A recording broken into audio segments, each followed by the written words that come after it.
Assalamualaikum warahmatullahi wabarakatuh. Selamat pagi. Hadir lagi kita dengan acara Tanya Apa Saja, yaitu acara diskusi singkat persembahan dari Departemen Obstetri dan Pediatri UNER kerjasama dengan Kogi dan ID Surabaya dan menghadirkan narasumber dan moderator dari Departemen Obstetri UNER, dari staf dari RSUD Dr. Sutomo dan Rumah Sakit Universitas Airlangga. Dan minggu ini adalah dari minggu divisi onkologi ginekologi yang berjudul penata laksanaan kanker serviks lekuren. Dan seperti biasa nanti acara akan dibuka oleh Ketua Departemen Obgyn UNER, yaitu Dr. Edra Iskandar. Dan saya persilakan nantinya bila mana diskusi bisa bertanya melalui fitur Q&A atau dengan mengangkat raise hand untuk bertanya langsung, atau juga bisa mengisi kolom chat. Kami persilakan dulu kepada Dr. Pramana selaku Ketua Departemen Obgyn UNER untuk memberikan sambutan. Monggo, Dok. Oke. Assalamualaikum warahmatullahi wabarakatuh. Selamat pagi. Yang saya hormati, ini guru saya Dr. Pujo Hartono, kemudian sahabat saya Dr. Wondi, kemudian sahabat-sahabat yang lain yang ngurusi acara Tanya Apa Saja dari minggu ke minggu, Dr. Seto, Dr. Pandu, dan Dr. Tio. Ya. Dan juga saya menyapa semua peserta, partisipan di tengah acara yang ber-SKP Kemenkes, tetapi acara ini belum ber-SKP Kemenkes dan tetap mengikuti, berarti memang pemburu wawasan ya, saya menyebutnya pemburu wawasan. Terima kasih banyak, mudah-mudahan kita selalu mendapat wawasan baru dari Tanya Apa Saja. Dan sebagai informasi, Tanya Apa Saja sedang berproses untuk mendapat SKP Kemenkes.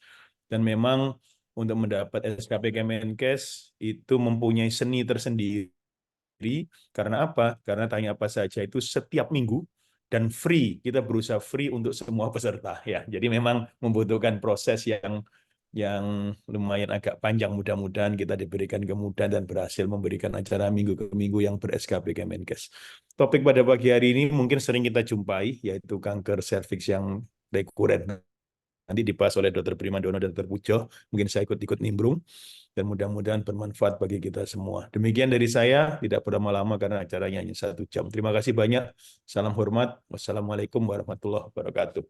Waalaikumsalam warahmatullahi wabarakatuh. Selaku Ketua Departemen dan hari ini beliau juga nanti akan berlaku sebagai narasumber. Jadi sekali lagi topiknya sangat menarik dan saya yakin juga banyak ditemui karena nanti mungkin selesai ditangani di tersier akan kembali lagi pasiennya di tempat dinas masing-masing. Nah, bila mana ada kejadian rekuren mulai dari tanda, gejala maupun penanganannya nanti bisa didiskusikan selama 1 jam ke depan. Nanti mungkin ada materi singkat dari kedua narasumber. Belum supaya mengikat waktu, segera kami persilakan kepada Dr. Pujo Hartono selaku moderator pada diskusi hari ini untuk bisa membawakan acara. Monggo, Dok. Baik, terima kasih Dr. Seto. Assalamualaikum warahmatullahi wabarakatuh. Yang terhormat Ketua Departemen sekaligus narasumber Dr. Pramana Iskandar, Dr. Pramana Iskandar, kemudian narasumber kedua Dr. Primandono, dan juga para peserta. Masih sekitar 77 peserta yang hadir pada pagi ini. Pengejar katanya Dr. Pramana tadi. Ya updating terus lah sebagai profesional. Baik,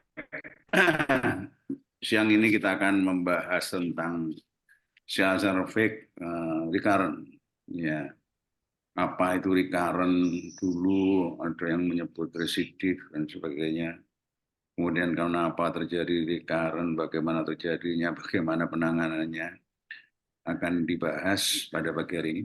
Sel serviks sendiri kalau saya mengatakan sebetulnya rugi ya masyarakat atau ibu-ibu di Indonesia ini kalau kena sel serviks. Tapi fakta yang ada tertinggi rasanya ya. Mungkin di luar negeri sudah mulai berkurang, tapi di Indonesia masih tetap banyak. Dan yang lebih parah lagi, datangnya sudah stadium yang non operatif ya, stadium lanjut. Kenapa saya katakan rugi? Karena sebetulnya berjalannya jelas dan penyebabnya jelas, bisa promotif, primary promotif, secondary promotif, banyak sekali macam-macam, ada vaksin, ada screening dan sebagainya. Jadi dan panjang sekali perjalanannya. Kalau COVAD itu memang susah ya, unpredictable, berjalannya nggak jelas, tapi CSR begini aman-aman.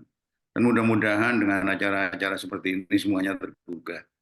Paling tidak kita bebas lah dari kanker serviks, mudah-mudahan. Baik, barangkali Dr. Wendy bisa menjelaskan terlebih dahulu sedikit barangkali tentang kanker serviks, terutama masalah-masalah recurrent. Apa sih sebetulnya recurrent? Monggo silakan Dr. Wendy. Baik, terima kasih Dr. Pujo. Assalamualaikum warahmatullahi wabarakatuh. Selamat pagi. Waalaikumsalam. Yang saya hormati, senior-senior, sahabat sejawat semuanya. Terima kasih atas kehadirannya. Saya izin share.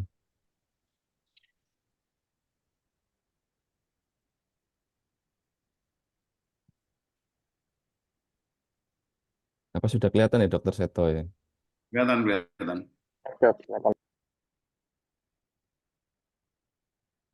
Jadi memang kalau kita mengikuti apa yang dikatakan Dokter Pujo tadi, sebenarnya kanker serviks itu bisa dicegah ya Dokter Pujo ya. Jadi WHO sendiri mengharapkan tahun 2030 kanker serviks ini sudah tidak ada di dunia ini. Karena yang seperti dikatakan Dokter Pujo, mengapa WHO berani bilang 2030 harus sudah hilang di muka bumi ini untuk kanker serviks, karena memang penyebabnya jelas, infeksi virus HPV sekitar 99,7 ya. Hanya di bawah 1% yang karena faktor genetik. Terus kemudian gejalanya jelas, ada fase prakanker. Kemudian ada vaksinnya, ada screeningnya. Jadi sebenarnya kanker serviks itu bisa dicegah. Jadi kita tidak heran kalau WHO itu mengatakan bahwa nanti 2030 akan hilang di muka bumi ini. Tapi kalau kita di Indonesia, ya ini tugas kita, PR kita, apakah kita sanggup memenuhi permintaan WHO tersebut. Jadi kalau kita lihat rekurensi pada kanker serviks ini bermacam-macam tergantung stadiumnya. Ya. Jadi rata-rata in average 18% akan kambuh dalam 2 tahun, 3 tahun setelah pengobatan. Kemudian 60% yang kambuh itu ternyata terjadi di tempat-tempat yang jauh. Jadi di mana kalau resiko untuk tidak ada kekambuhan di lokoregional, maka resiko untuk sembuhnya adalah susah. Jadi dianggap tidak bisa sembuh kalau sudah menyebar ke tempat jauh. Dan tingkat kekambuhan pada stadium 2B saja sudah 25%. Rata-rata kita di POSA sebelum pandemi 2016, 2017, 2019 itu survei kita, data kita, pasien baru POSA dalam 1 tahun itu, dalam 3 tahun itu, per tahunnya ada sekitar 800-900 pasien datang itu selalu sudah stadium 3. Jadi yang bisa dioperasi sebenarnya dari 800-900 pasien yang bisa dioperasi dalam 1 tahun itu tidak sampai 100 orang. Jadi artinya yang stadium 2 itu mungkin hanya 200-an. Jadi kira-kira yang stadium 3 itu 600 dari 800-900 orang.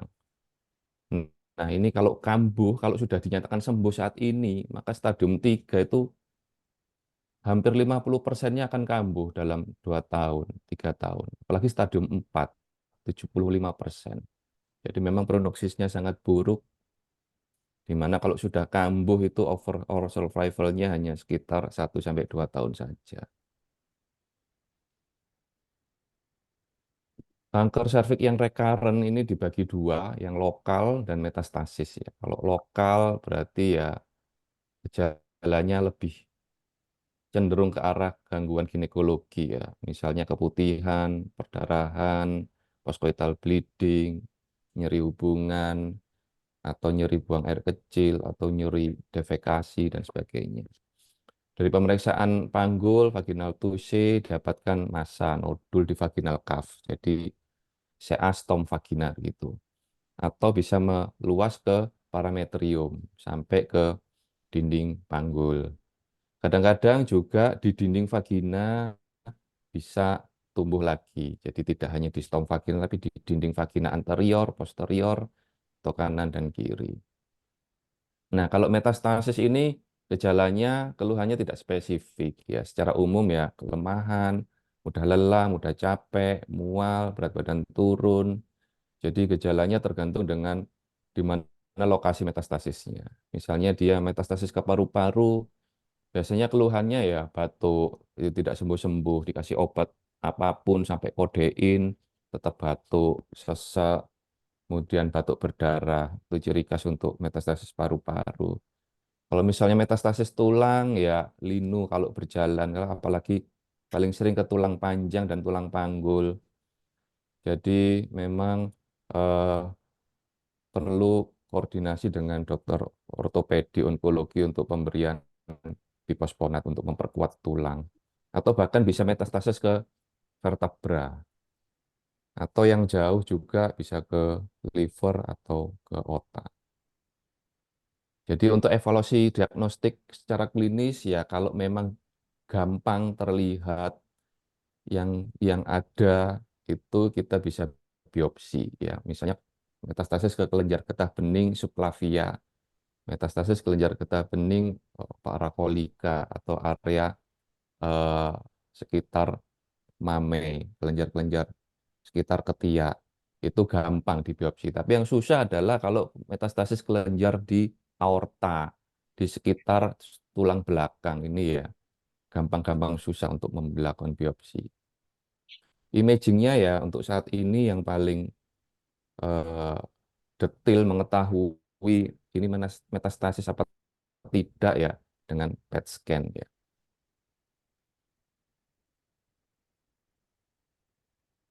Ya, jadi tadi ada metastasis lokal atau sentral, regional, jauh.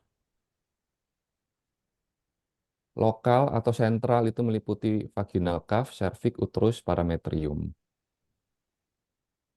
Regional meliputi kalau anterior adalah sekitar urin dan uretra, ya. Jadi ureter yang masuk ke arah trigonum bladder, bladder sendiri, dan uretra. Posterior sekitar rektum, sigmoid, lateral adalah di sekitar pelvic side wall, ya, termasuk kelenjar getah bening, obturator, iliaka, komunis, iliaka, interna, termasuk di lateral. Kalau metastasis jauh ya dia sudah ke arah supra diafragma, kelenjar lymph node ya, kelenjar getah bening yang di atas diafragma, termasuk juga metastasis ke organ-organ jauh ya, tulang paling sering adalah paru-paru, nomor 2 tulang, liver, otak, juga kelenjar getah bening, baik kelenjar getah bening yang jauh ya mulai dari sekitar eh, subclavia, coli dan sekitar mame. Jadi kalau kita sudah menemui suatu kekambuhan, maka tata laksananya adalah kita bagi apakah ini lokal, regional, atau metastasis jauh. Jadi kita lihat yang grafik ke atas ini, kalau sebelumnya belum pernah radiasi, maka yang kita pikirkan apakah memungkinkan untuk kita reseksi, apakah memungkinkan untuk kita operasi ulang.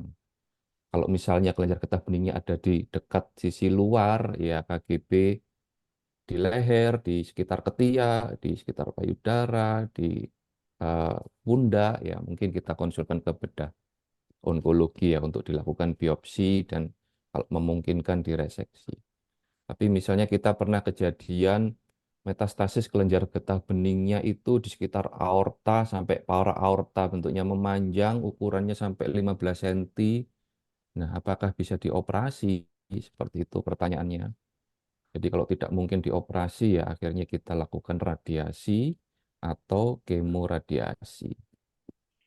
Kemudian kalau sudah pernah dioperasi, kalau sudah pernah diradiasi, kita bagi dua, apakah ini kekambuhan yang sentral, ya, apakah ini kekambuhan yang non sentral, maksudnya ya yang jauh ya. Kalau sentral mungkin kita bisa memilih operasi ya, mulai dari lateral extended LEP, lateral extended parametrectomy. Jadi yang sekitar-sekitar stom vagina, parametrium kita ambil lagi ya, tentunya dengan memotong pembuluh darah pelvis mulai dari iliaca interna, hipogastrika, obturator, kemudian gluteus medius, pudenda interna.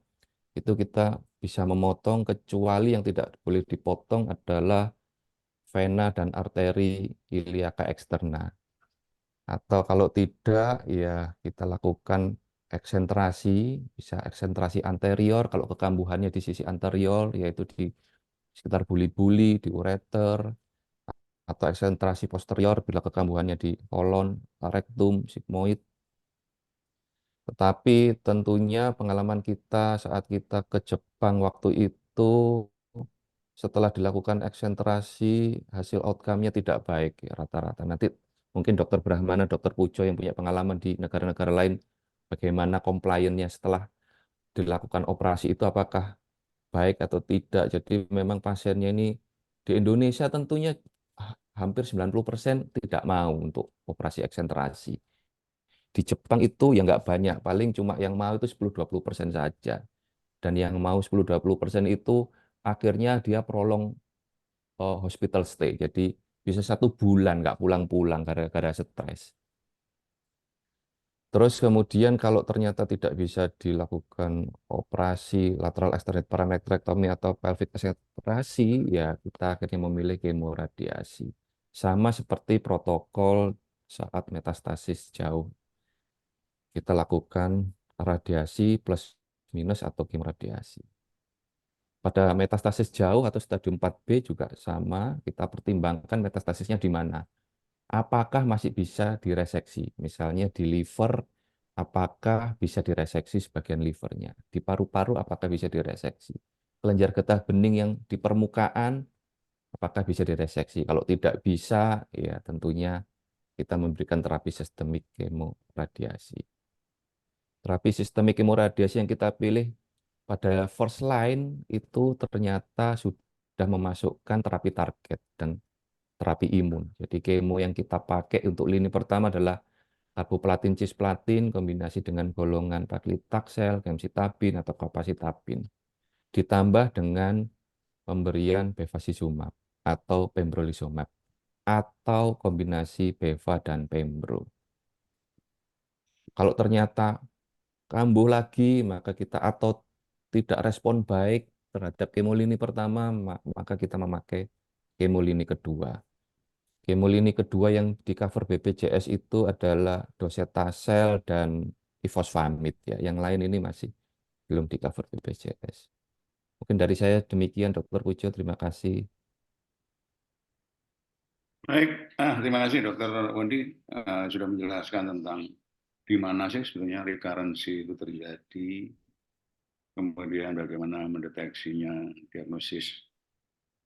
Mungkin ini penting untuk teman-teman membantu kami, karena kalau masalah penata laksanaannya kira-kira memang sangat subspesialistik ya. Tapi paling tidak setelah pasien complete remission mungkin itu kembali ke teman-teman di lapangan, mungkin bisa ikut mendeteksi kira-kira ini kok ada seperti ini apa enggak recurrent dan sebagainya. Jadi mulai anamnesis, pemeriksaan dasar fisik saya kira, ya kalau memungkinkan di USG atau di CT scan MRI. Tetapi kalau misalnya complicated, mungkin bisa diujuk. Baik, tadi juga sudah ada tata laksana, sudah dijelaskan. Mungkin Dokter Brahmana ingin menambahi,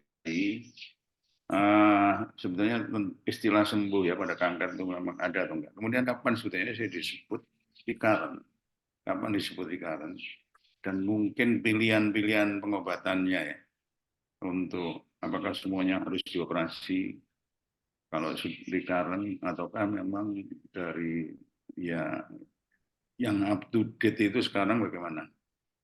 Meskipun sekarang memang ada kecenderungan ya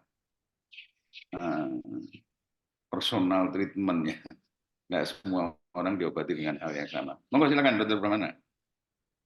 Ya, oke. Terima kasih banyak, Dokter Pujo. Oke, saya cuman bercerita saja ya. Mungkin ada PowerPoint lebih sedikit ya. Ngobrol saja.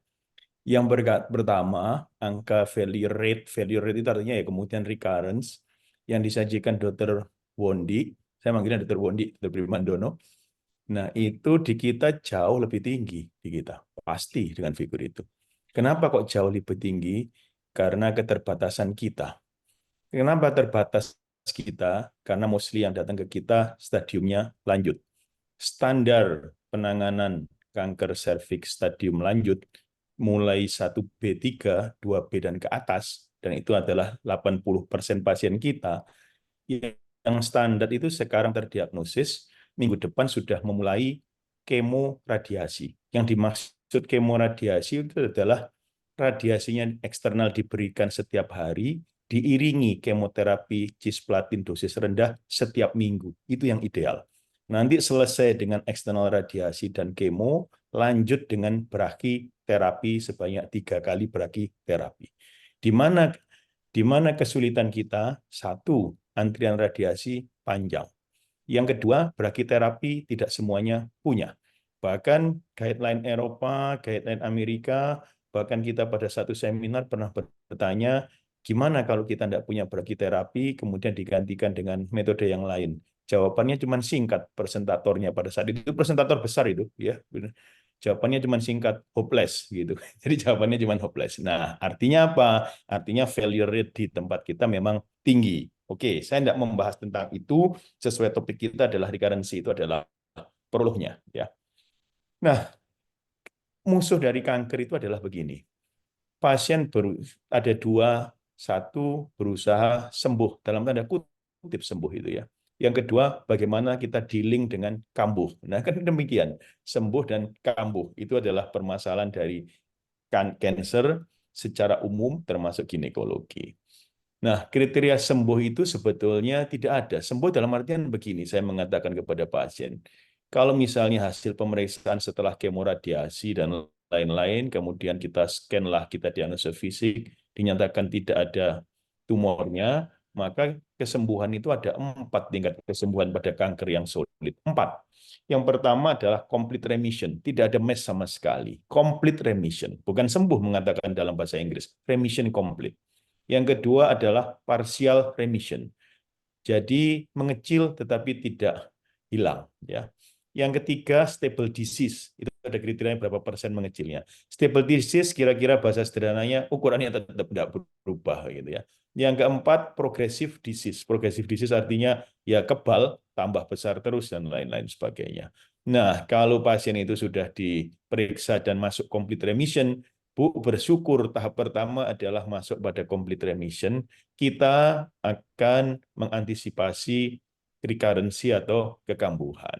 Karena yang complete remission by imaging, even itu mau CT scan, even mau PET scan yang paling canggih pun, ketika itu negatif, bukan berarti sembuh total sempurna, sudah Bu, tidak perlu kontrol lagi. Tidak. Kenapa kok harus kontrol? Ya karena tahu bahwa ada resiko recurrency. Itu yang kita selalu harus mengatakan pada pasien-pasien yang notabene orang awam. Karena orang awam itu kan nanti merasa periksa PET scan, mahal PET scan, kemudian hasilnya, oh bagus semua, dikira sembuh. Ya kan itu maknanya sembuh.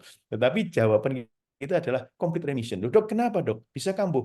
Jawabannya begini, Bu, di seluruh dunia itu tidak ada ketika pasien kanker dengan segala macam imaging dan kontrolnya, kemudian bersih, sudah bersih, nggak usah kontrol lagi. Kan tidak ada dokter kanker di seluruh dunia demikian. Kenapa kok harus kontrol? Karena dokternya tahu antisipasi recurrency. Ya, demikian ya, itu yang pertama. Yang kedua, lanjutannya, tiap berapa lama kontrolnya? Tidak ada ketetapan pasti tiap berapa lama kontrolnya setelah dinyatakan sembuh. Tapi intinya kontrol teratur secara mudahnya begini. Kontrol tiap 3 bulan sekali sampai 2 tahun. Tahun kedua sampai tahun kelima tiap 6 bulan sekali. Selanjutnya tahun 5 sampai tahun ke-10 setiap tahun sekali. Apa yang dikontrol? Harus CT scan terus? Tidak. Justru imaging yang canggih-canggih itu hanya indikasinya dilakukan ketika ada kecurigaan recurrency. Nah, apa yang dilakukan pada saat kontrol? Ini yang bisa dilakukan para SPOG semua. Satu, periksa dalam kita. Pasti periksa dalam, pasang spekulum.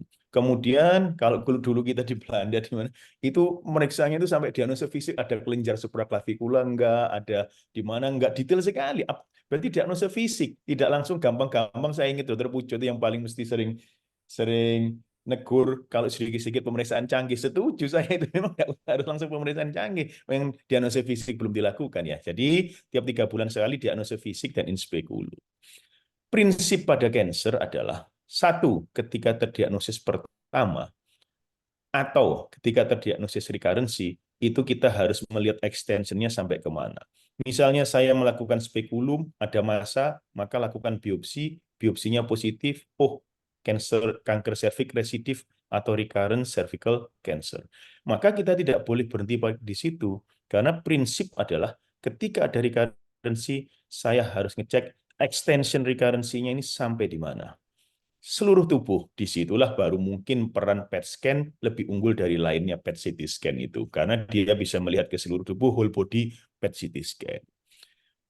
Nah, ketika kita menjumpai recurrency pada kanker serviks, itu pertanyaan pertama adalah, pasien ini sudah pernah diradiasi atau belum? Itu pertanyaan pertama itu.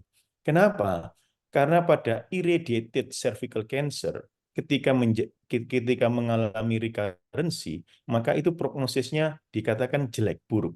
Pada irradiated patient dengan recurrency itu buruk. Dibanding misalnya operasi saja kemudian recurrence masih lebih baik, ibaratnya demikian ya itunya ya. Nah, bahkan kalau sudah dilakukan kemoradiasi atau mengalami radiasi kemudian recurrence, itu kita harus menjelaskan apapun penyebab, apapun terapi kita itu bukan berarti pasti sembuh total habis saya terapi setelah recurrence. Ya, itu yang perlu harus difahami. Satu, pernah radiasi atau tidak. Yang kedua, recurrency-nya itu sentral atau tidak sentral. Sentral itu apa? Tetap di garis tengah dia. Tetap di garis tengah. Tidak ada pelebaran ke kiri, infiltrasi ke kanan dan kiri. Contoh, saya melakukan spekulum, ada massa di serviks, di dungkulnya, kemudian saya biopsi ganas, saya lakukan rectal tuse dan lain-lain, kiri kanannya itu betul-betul free. Saya lakukan imaging, tidak ada di tempat yang lain, liver bersih, ginjal normal, semuanya normal, hanya satu titik pada titik tengah, itu masih ada role untuk operasi. Operasinya bahkan bisa bersifat kuratif untuk di berbagai center. Apa yang dilakukan operasi adalah pelvic eksenterasi total, total pelvic eksenterasi. Artinya apa? Artinya uterusnya diangkat, kemudian masanya diangkat, vaginanya total diangkat, bulinya diangkat, rektumnya diangkat. Jadi semuanya permanen kencing dan beraknya lewat perut. Itu dibuatkan breaker dan lain-lain sebagainya. Nah, tadi cuman orang Indonesia mau atau enggak. Tadi sudah disinggung Dr. Wondi, ya sebagian besar sudah awang-awangan bahasa Jawanya itu. Waduh, gitu kan. Waduh, karena orang Indonesia itu mau tetap buang air besarnya normal, lewat jalur normal, kencingnya lewat jalur normal. Padahal itu ada sisi kuratifnya itu di satu sisi itu. Ya, jadi pelvic exenteration.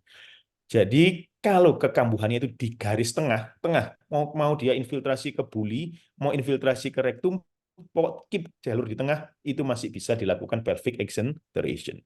Kalau non-central, pelvic recurrency-nya non-central alias pelvic side wall recurrency, apa distant metastasis, jelas tidak ada role lagi untuk operasi. Pada saat kita mau, misalnya pasien mengatakan, oke dok, saya dilakukan operasi, mumpung masih recurrency-nya di sentral, saya mau operasi, itu pun kita tidak boleh gampang-gampang langsung operasi loh.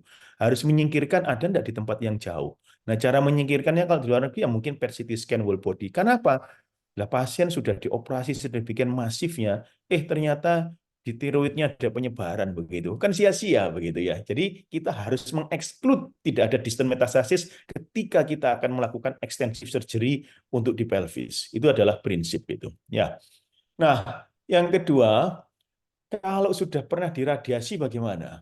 Kalau sudah pernah diradiasi tadi kan operasi. Kalau belum pernah diradiasi lebih mudah. Orang misalnya operasi tidak diradiasi karena tidak ada indikasi radiasi pasca operasi, maka gampang. Itu lebih bisa kuratif dengan diberikan kemo radiasi dia itunya. Dok, bagaimana kalau metastatik? Kalau metastatik saat ini diberikan, ini standar dunia ya, standar dunia di luar negeri itu diberikan dengan imunoterapi, pembrolizumab namanya itu. Jadi cuman di kita mahal sekali 70 juta per 3 minggu disuntikkan sampai 2 tahun begitu ya.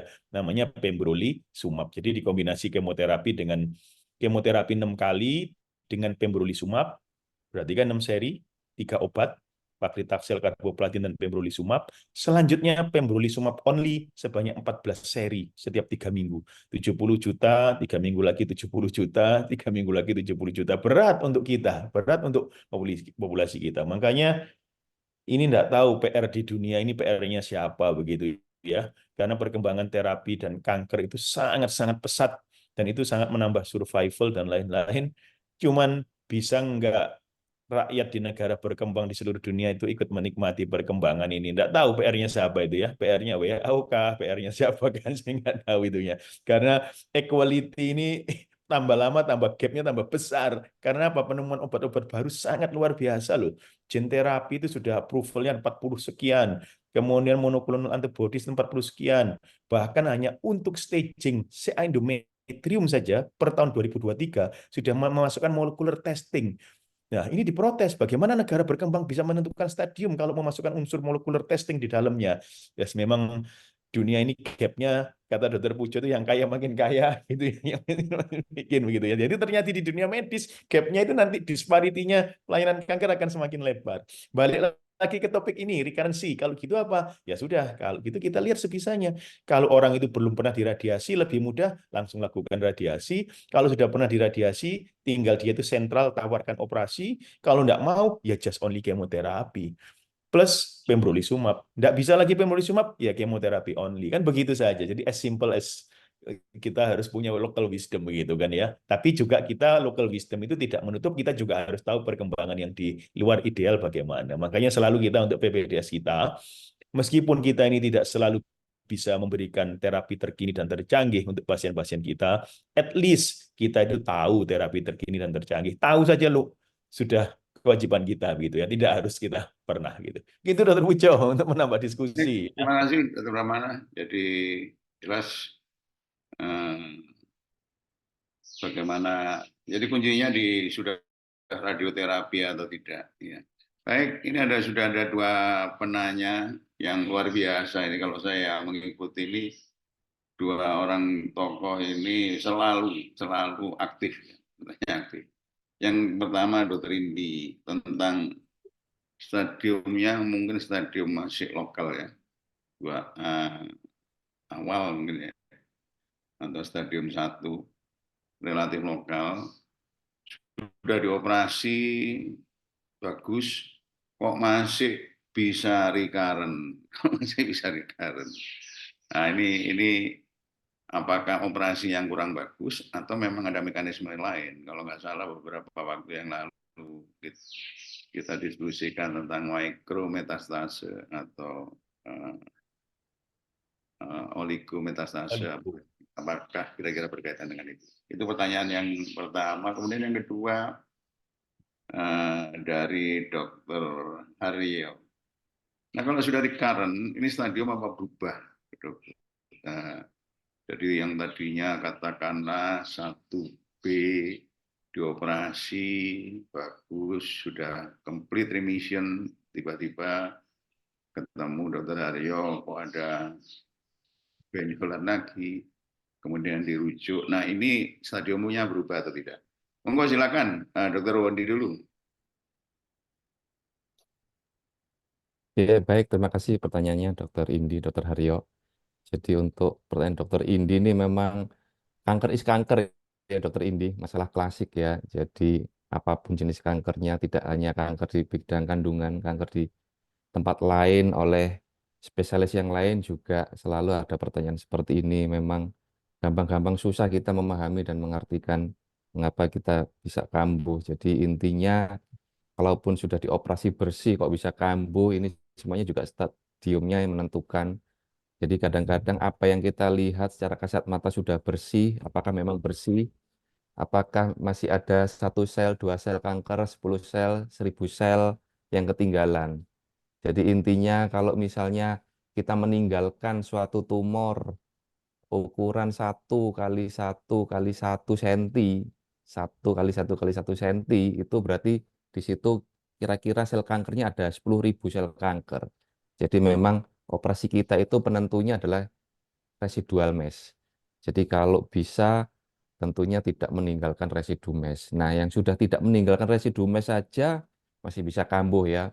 Jadi faktor-faktor multifaktorial mengapa kanker bisa kambuh, mulai dari mutasi genetik, perbaikan DNA repair dari sel itu kanker, atau sistem imun tubuh kita yang tidak bagus, beberapa faktor yang gaya hidup, makanan karsinogenik itu ikut mempengaruhi kapan kanker itu lebih cepat kambuh atau lebih lambat kambuh dibanding pasien lain yang stadiumnya sama.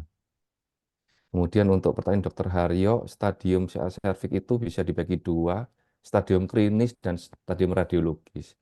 Jadi sebelum operasi misalnya kita ketemu stadium 1B1 ya, di mana 1B1 kankernya di bawah 2 cm, ternyata kita lakukan radical hysterectomy, terus kemudian pelvic lymphadenectomy, nah KGB-nya ternyata ada yang positif. Nah, di situ pasti kalau kita lihat di bacaannya patologi anatomi, stadiumnya langsung dibuat 3B begitu ya. Jadi menurut saya bisa juga kankernya stadiumnya tetap tapi ditambah metastasis kelenjar getah bening sekian. Jadi tidak harus kita naik stadium menjadi 3B seperti stadiumnya patologi anatomi. Begitu demikian. Baik, Mungkin terima kasih ditambahkan. dokter. Ya, terima kasih dokter. Dokter Pramana mungkin ada tambahan.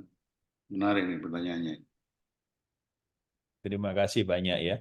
Satu, jawaban singkatnya untuk recurrency, kita tidak melakukan staging lagi. Jadi tidak ada stadium untuk kondisi recurrency. Kalau recurrency kita hanya menegaskan beberapa hal. Yang satu, recurrency-nya itu localized. Yang kedua itu metastatik. Metastatik pun sekarang dibagi dua. Oligometastasis, jadi hanya di beberapa tempat kurang dari 5 begitu. Atau multiple site metastasis begitu. Jadi kita tidak melakukan staging lagi pada kasus recurrency ya. Jadi mungkin itu yang pertama. Yang kedua, kasus menarik adalah begini.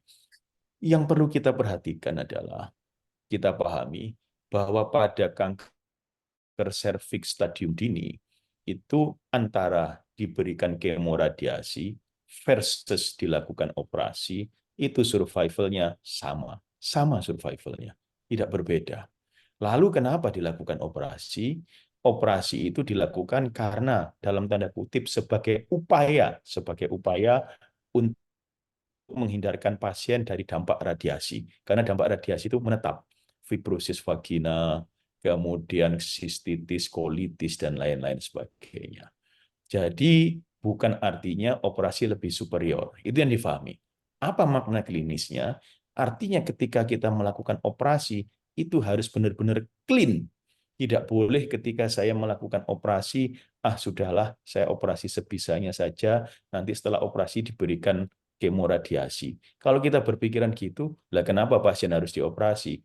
Data mengatakan early stage langsung di kemoradiasi sama survivalnya. Itu mungkin poin utamanya. Itu yang saya tekankan pada trainee. Kalau operasi, do the best untuk operasinya. Karena tidak boleh berpikiran sama sekali, saya melakukan operasi, nanti saya tambah kemoradiasi lah. Kalau memang begitu pikiran kita, langsung dilakukan kemoradiasi saja, karena survivalnya sama. Jadi daripada orang mendapat dua modalitas. Nah, kembali lagi ke pertanyaan pokoknya, kenapa yang sudah operasi? Ya banyak faktornya. Mungkin bisa operasinya, mungkin kalaupun operasinya sangat clean, ya memang masih bisa kambuh. Karena ada yang namanya cancer stem cell, microscopic residual cancer cell. Kalau kita melakukan operasi itu sangat bersih, apa kita yakin 100% tidak ada microscopic residual cancer cell? Ya tidak bisa cancer cell-nya itu mati nol. Itu kan setelah itu sudah kemo, sudah sinar.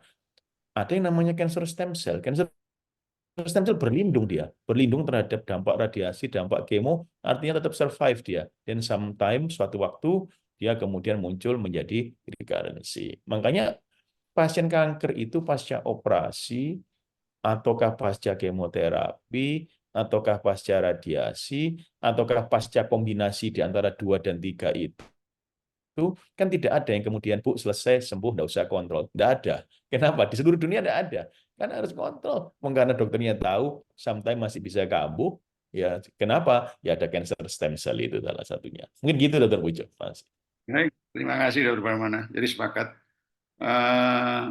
Mungkin juga ya restaging itu terkait dengan cancer registry ya.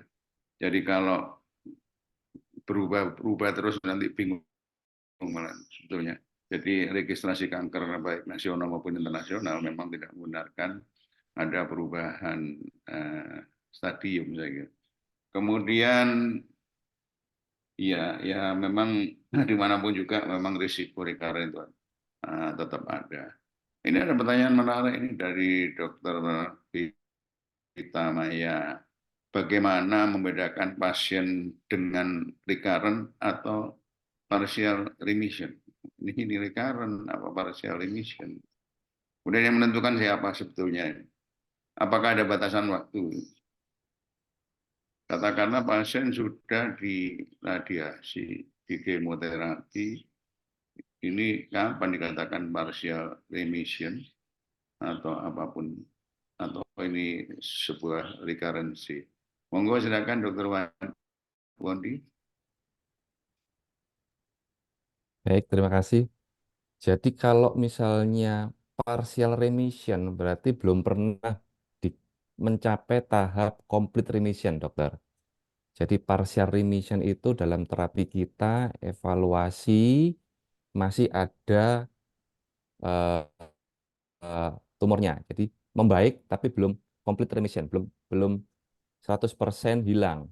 Jadi dia partial remission. Jadi dalam perjalanannya dia belum pernah mengalami fase-fase complete remission ya. Complete remission itu ya tidak bisa kita katakan sembuh ya, karena kanker itu tidak ada kata sembuh. Kanker is kanker. Dia akan kambuh suatu saat.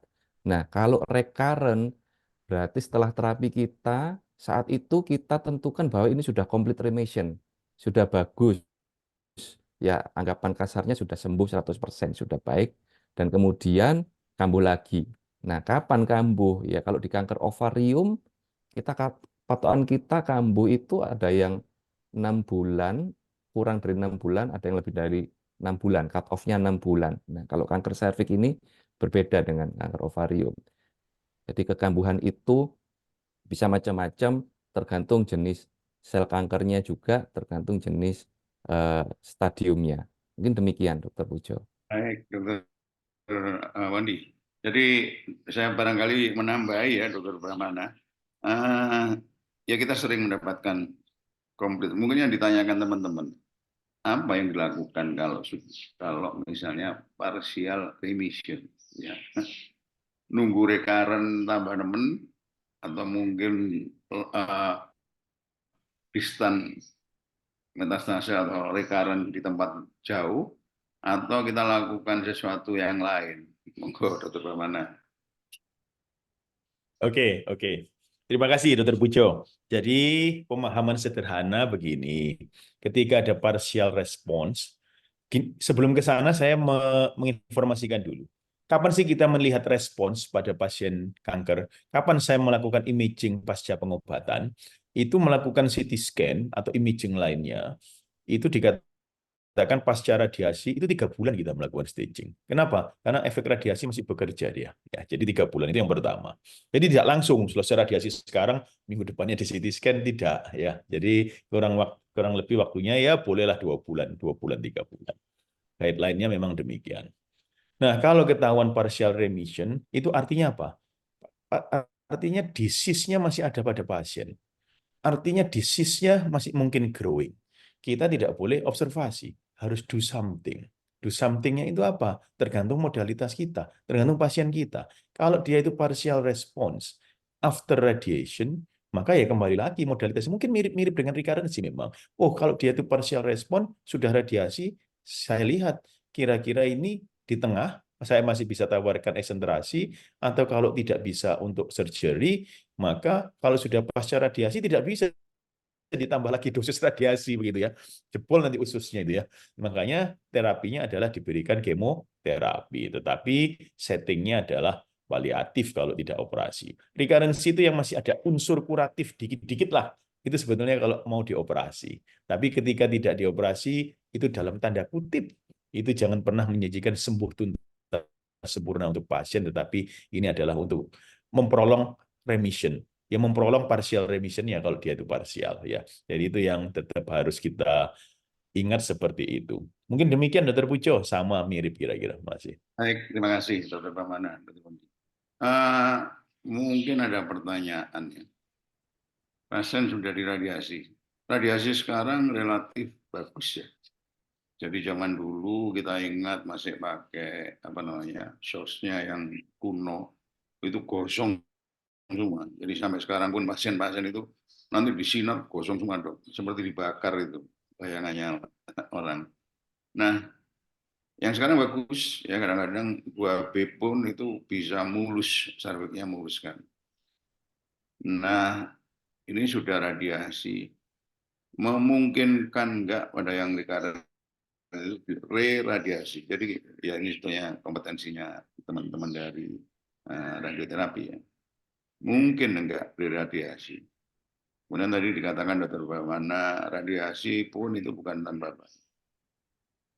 Apa risikonya? Apa muncul cancer lain karena radiasi atau bagaimana? Kalau pun ada itu cukup tinggi atau tidak? Jadi ada risiko seperti itu selain ya apapun diradiasi pasti akan mengganggu ke seluruh tubuh ya, nggak nyaman. Monggo silakan Dr. Wondi atau Dr. Brahmana silakan. Oh, Dr. Wondi itu. Radiasi mungkin ya. Baik, terima kasih dokter. Jadi kalau menurut pengalaman selama ini, kalau kita bekerja sama dengan dokter radioterapi, mereka biasanya maksimal 35 kali dalam 1 tahun, dok. Jadi misalnya kambuhnya belum dari 1 tahun, maka mereka tidak mau untuk meradiasi ulang dengan resiko itu Batasan tadi. setahun ya. Iya, resiko terjadi fistel, buli-buli atau fistel dari rektum. Jadi memang kita kambuh sebelum 1 tahun biasanya kita hanya memberikan kemoterapi saja.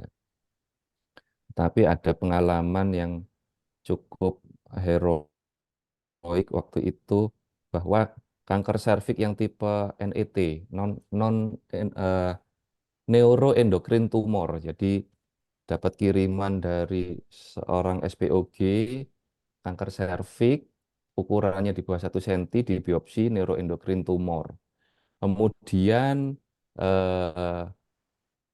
ketemu saya 3 minggu kemudian. 3 minggu kemudian ukurannya sudah besar, sudah 3 cm 4 cm. Ya cocok.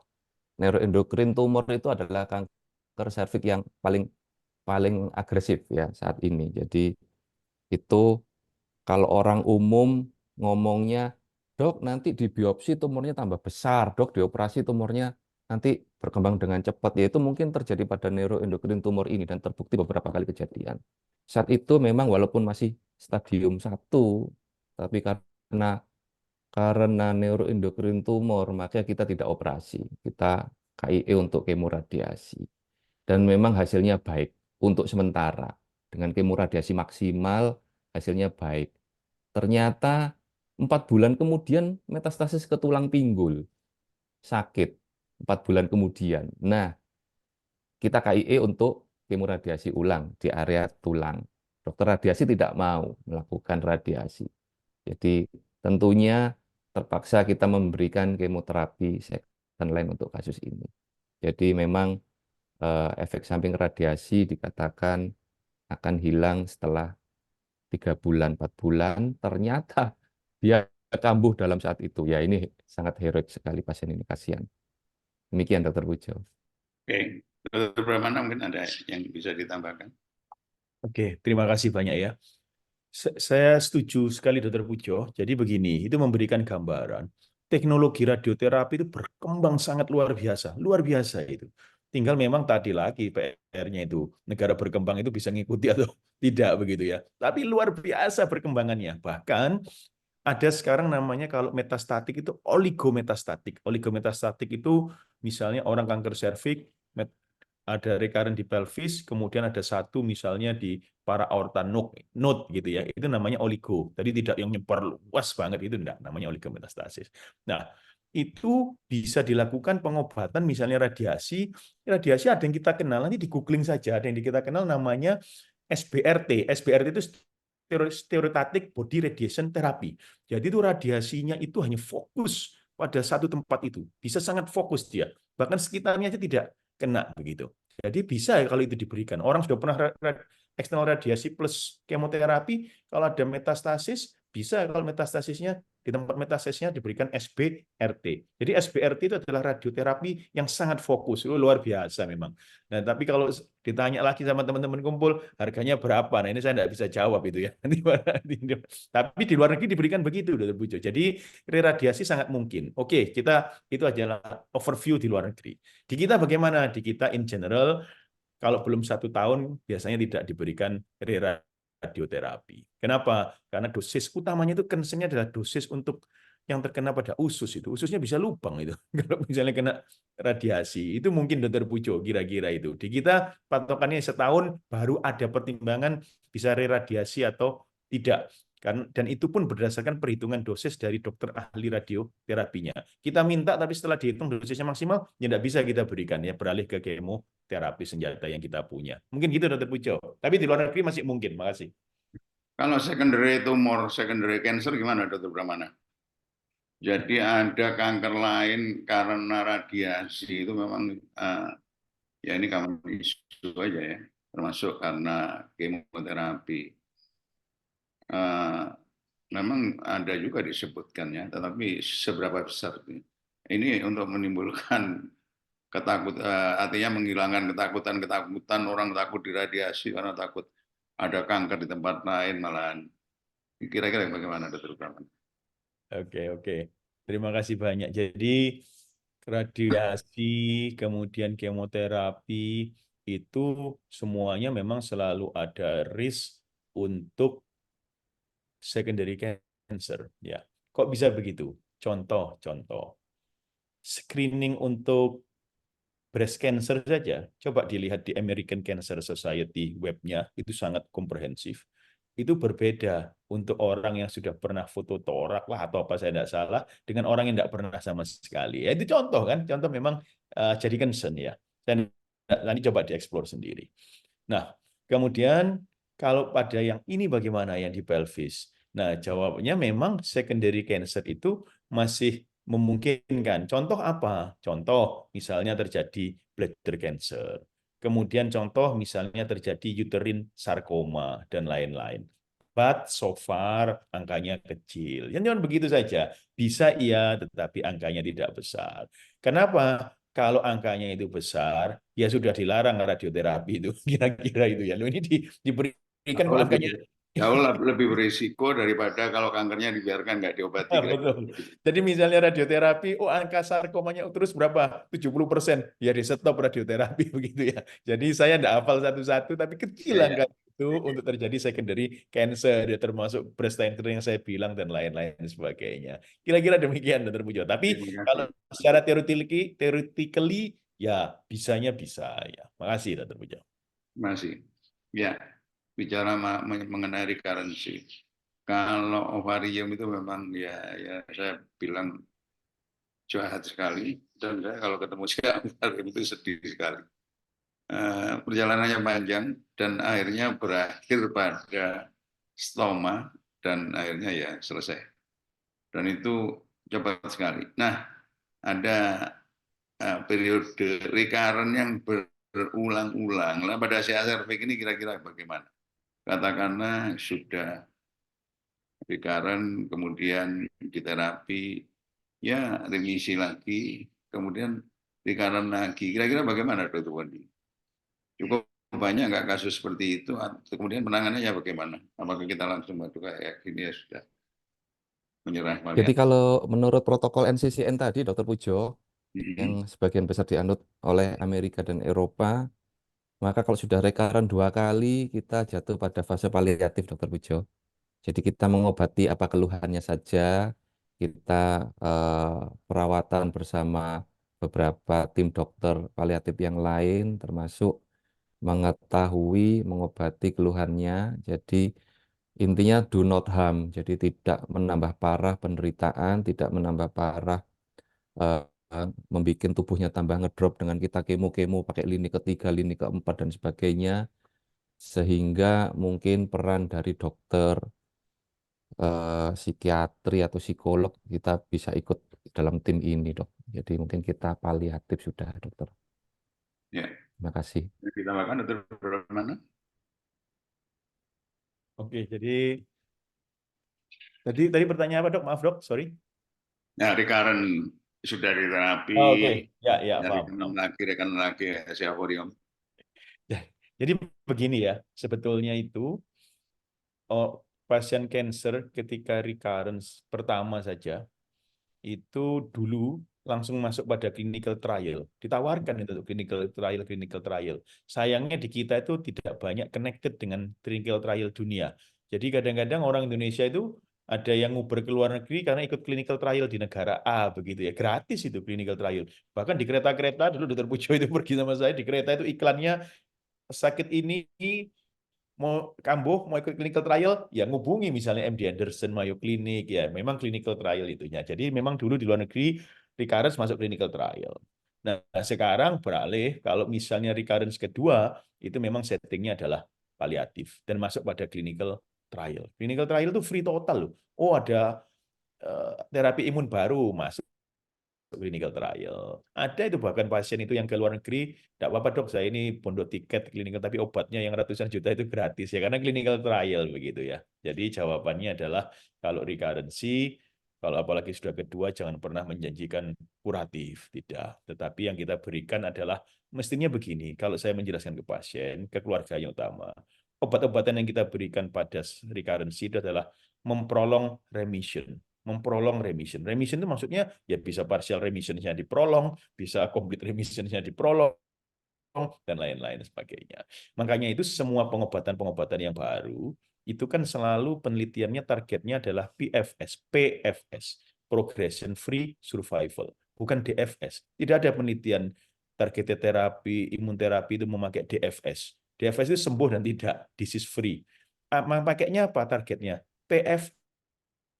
Progression Free Survival. Artinya apa maknanya? Berarti pasien itu sudah hidup dengan tumor, sudah hidup dengan cancer, seberapa lama dia diperpanjang masa hidupnya dengan tumor itu, namanya Progression Free Survival. Jadi kita memprolong remission. Gitu titik, Dr. Pujo. Masih. Baik, terima kasih Dr. Wondi, Dr. Romana.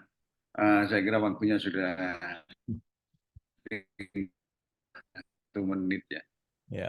Mungkin ada tips, ada message untuk teman SD, kira-kira kalau sudah kayak gitu ya wis nggak usah dirujuk mana, kira-kira seperti itu atau bagaimana? Monggo silakan Dr. Wondi. Baik, terima kasih. Jadi ini yang sudah kita selalu mengatakan kepada masyarakat sejak sebelum pandemi ya Dokter Brahmana, Dokter Pujo. Masih ingat-ingat kita waktu masih keliling-keliling seluruh Jawa Timur, Utara, Selatan, Timur, Barat, bahwa memang kesimpulan saat itu adalah malu mengalahkan segalanya. Jadi memang masyarakat Indonesia ini masih malu-malu dan takut untuk memeriksakan diri ke dokter kandungan, terutama kalau tidak ada keluhan.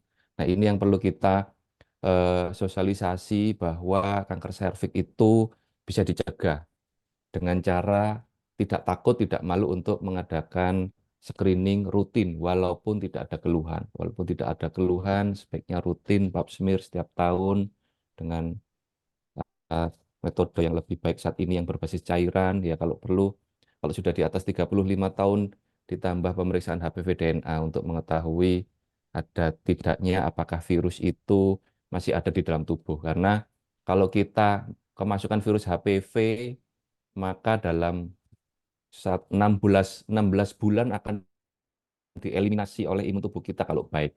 Tetapi kalau ternyata imun tubuh kita tidak bisa mengeliminasi dalam 1,5 tahun, maka itulah yang beresiko untuk menjadi prakanker, di mana kalaupun ketahuan prakanker dari pap smear, dari pemeriksaan, itu pun masih pengobatannya masih operasi kecil, masih ringan, dan kita semua bisa mengobatinya.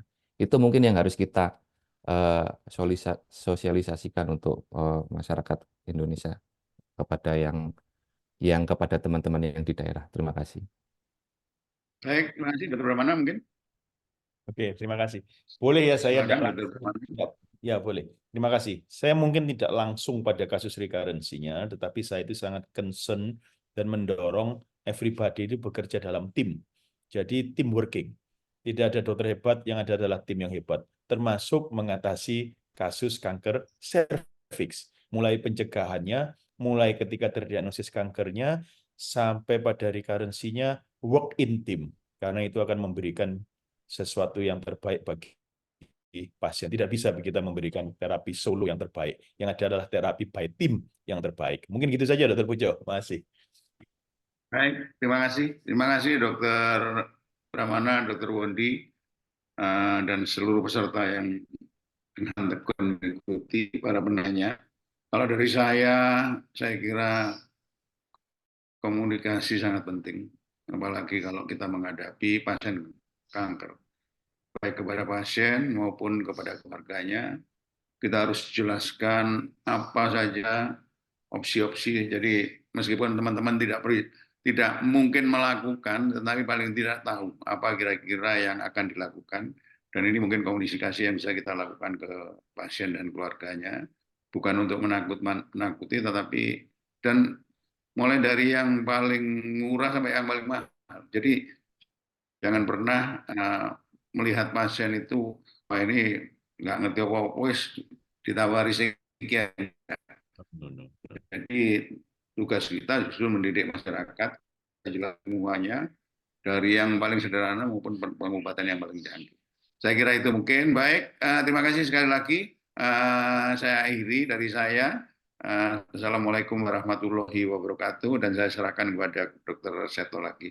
Silakan Dr. Seto. Afternoon, Dr. Pujo, guru kami di Matura Dr. Pramana, Dr. Primandono. Jadi sudah sangat seru sekali diskusinya, banyak pertanyaan juga sudah terjawab semuanya, dan saya kan juga insight-nya juga banyak dari ketiga narasumber guru kita semuanya. Dan sekali lagi terima kasih. Jangan lupa selalu mengikuti Tanya Apa Saja setiap hari Rabu pukul 10 hingga pukul 11 setiap minggunya, menghadirkan pakar-pakar di masing-masing divisi dari Opsin. Dan kita ketemu lagi Tanya Apa Saja minggu depan di hari Rabu pukul 10 hingga pukul 11. Terima kasih sekali lagi. Kami akhiri. Wassalamualaikum warahmatullahi wabarakatuh. Waalaikumsalam. Terima kasih semuanya. Terima kasih Dr. Terima kasih, Pujo, makasih, Dok. teman-teman Makasih, sekalian, Dr. Dr. Wondi, Pramana, Dr. Seto. Dr. Seto.